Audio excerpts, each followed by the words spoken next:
मैं रमा अनुपमा अपने YouTube channel से आप सभी का स्वागत करती हूँ।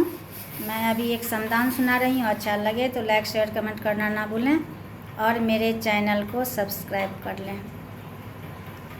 बर रे जतन साम सिया धिया पोसलहूँ,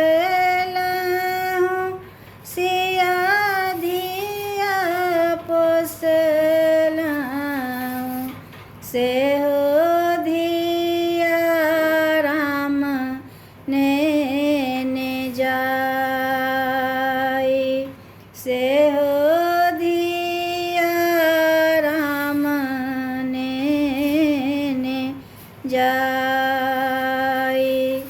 बर रे जतन साम सिया धिया पोसलहूँ,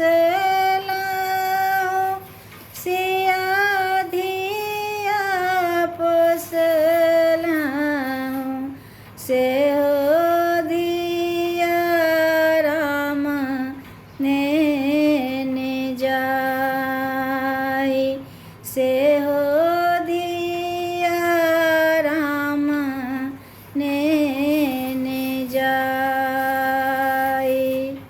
कोने रंग डोलिया कौने रंग ओ हरिया, कौने रंग ओ हरिया, कौने लागे कहार, कौने लागे कार।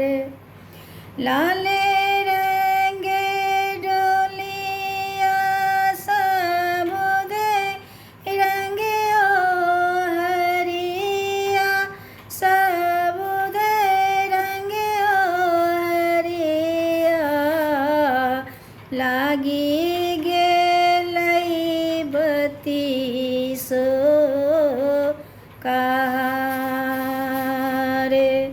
लागी गेलई बत्तीसो कहार। आगू आगू रामचंद्र, पाछू पाछू डोलिया, पाछू पाछू डोलिया, ताई पाछू लछू मन रे भाई, ताही पाछू लछू मन रे भाई।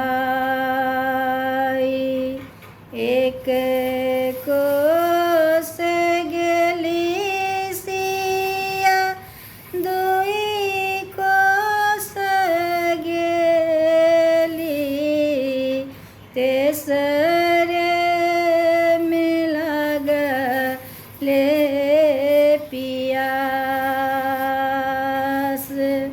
तेसरे में लगले पियास। हाथ